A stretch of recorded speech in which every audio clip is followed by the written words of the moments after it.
English learners. Welcome back to another great lesson here at English Pod. My name is Marco. And my name is Catherine. So, Marco, today we've got a little bit of an unusual lesson because we're talking about hypothetical situations. Right. We're talking about a unreal situation or something that may happen or may not happen. Okay, so you're going to hear all about this in today's dialogue. We're going to hear it a couple of times. When we come back, we'll be breaking it down for you so you know all about these great phrases and how to talk about not real situations with your friends. Okay, next question. If Eric asked you out on a date, what would you say?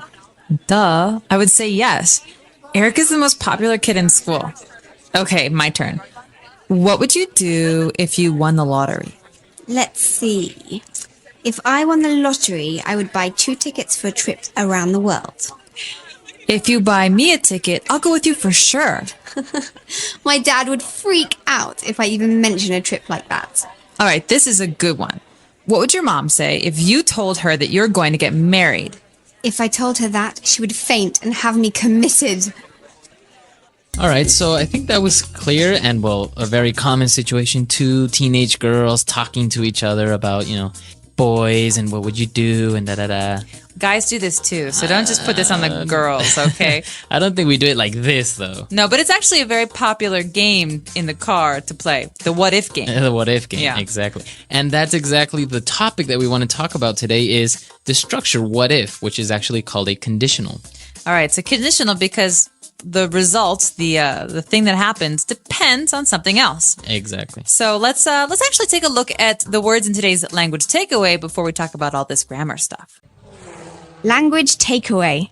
Okay, so we'll start out with some basic words. They were talking about guys, and she said if Eric asked you out. Right? So to ask somebody out. Okay, so this might be a little bit strange because you think, okay, to ask is to ask a question. But to ask out, it's a fixed phrase. It's something you say. These 2 words go together, right? So I want to ask someone out. It means I want to invite someone on a date. On a romantic date, usually. So yeah, I want to ask him out to dinner, or he asked me out to the movies. Now, if I didn't want to ask somebody out on a romantic date, what verb would you use? I'd say you could invite someone out, but then again, it's always a little bit, you can say invite for someone if you're going to ask them on a date too. So Yeah. I'd say to ask out is always romantic, and to invite can be romantic or just friends. Okay, so to ask somebody out. Now, they were talking about other situations. Maybe they would go on a trip or something. And she said, my dad would freak out. This is a great phrase, and this is something that I used a lot when I was a teenager. The word freak out? Freak out. So the verb to freak out means to be really angry or upset, or, it could be a good thing or a bad thing. But usually when we're talking about our parents, it's a bad thing. It's a bad thing. So they get angry. They start yelling at you.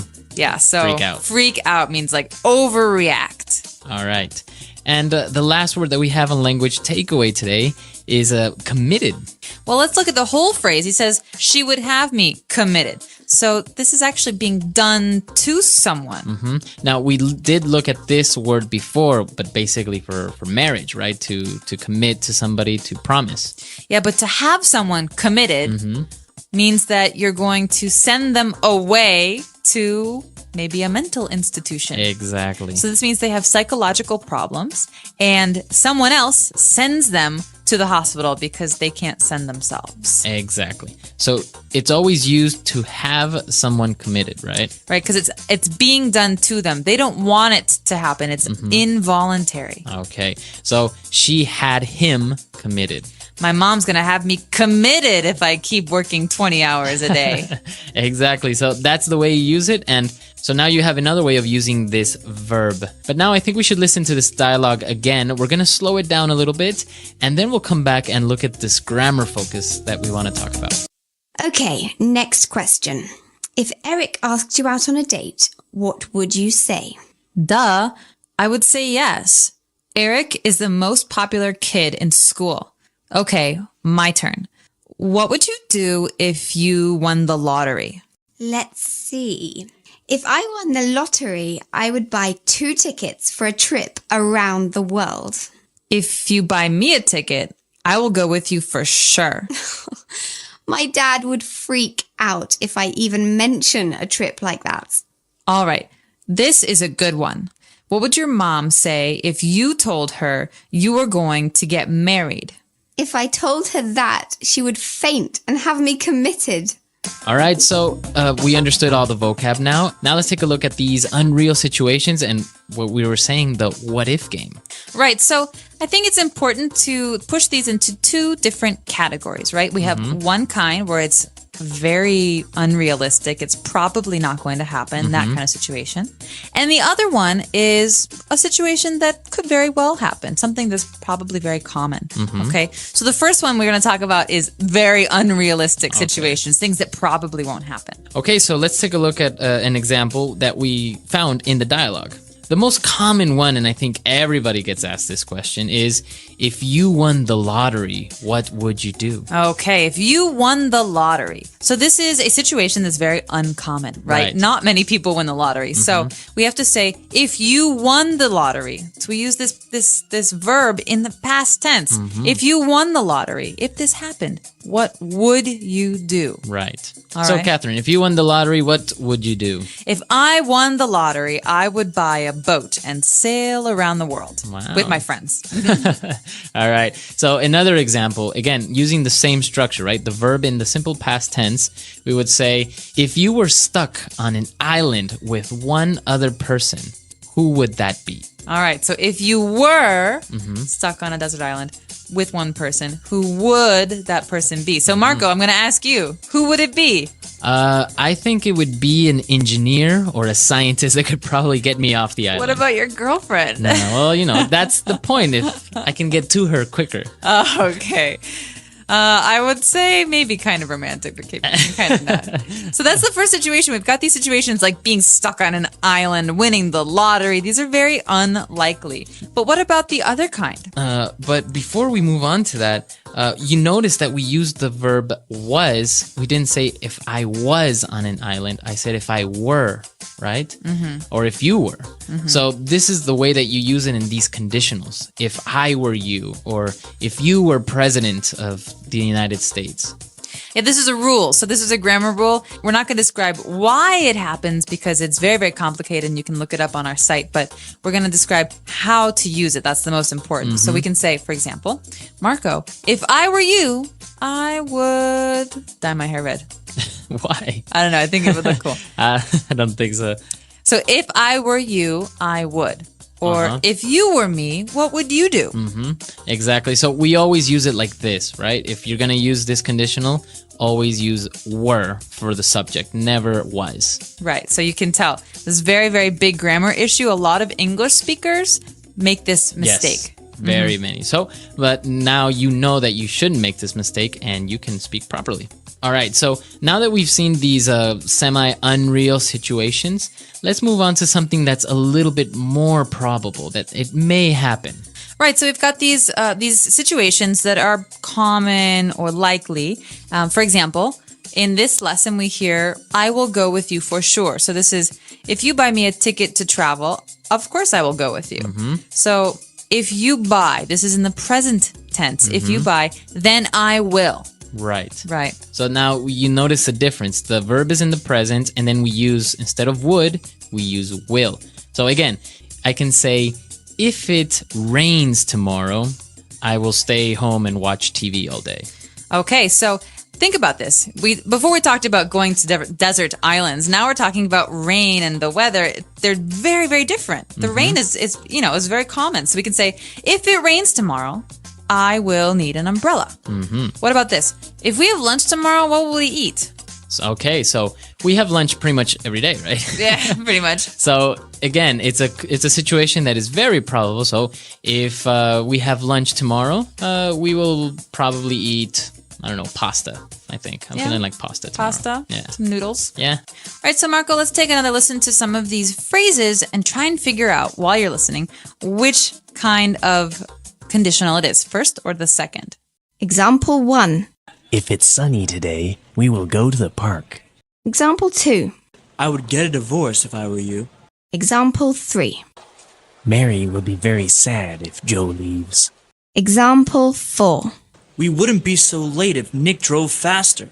Very good. So we heard different examples, and the first conditional is the one that we mentioned is very probable, and the second conditional is the one that's not so probable. So they're very easy to distinguish. You don't really need to know the names, just know how to use them, right? Exactly. And so just remember, if you were me, what would you do? We've got these kind of pairs, these words that go together. And the other one is more common. It's if it rains tomorrow, I will bring an umbrella.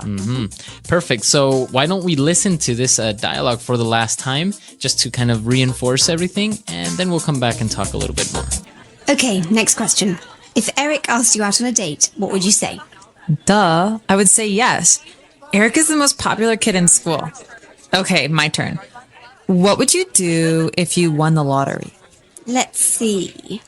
If I won the lottery, I would buy 2 tickets for a trip around the world. If you buy me a ticket, I'll go with you for sure. My dad would freak out if I even mention a trip like that. All right, this is a good one. What would your mom say if you told her that you're going to get married? If I told her that, she would faint and have me committed. So, Marco, if we talk any more about grammar, someone's going to have me committed. It is a little bit difficult to talk about grammar, especially on a podcast, because it's such a difficult topic and it's also kind of heavy, right? It is, but I'll tell you this. These are very, very common phrases. People use these all the time. We talk in hypotheticals very often. Yeah. So if you're asking for advice, for example, or if you're just playing a game in the car, you're going to encounter these, and it's very important to be able to know how to use them. So, and this is what we want to see now. Please come to our website at englishpod.com, and you have a million questions. You have a million hypotheticals that you can leave on our website. So let us know. Ask us the craziest, funniest, weirdest questions that you can, right? Exactly. And if you have questions about the stuff that we've been talking about, you're not really clear on some things, just ask us, because we're happy to answer your questions and give more examples on the website. All right. So we'll see you guys there. And until next time. Bye, everyone.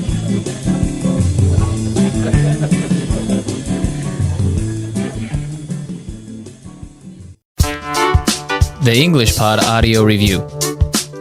Listen to the meaning, then say the vocabulary word. To be in the place of someone. Be in your shoes. To lose one's nerve. Become suddenly anxious. Freak out. An instance of spending the night as a guest at another's home. Sleep over. To request a date. Ask someone out. Suppositional. Uncertain. Hypothetical.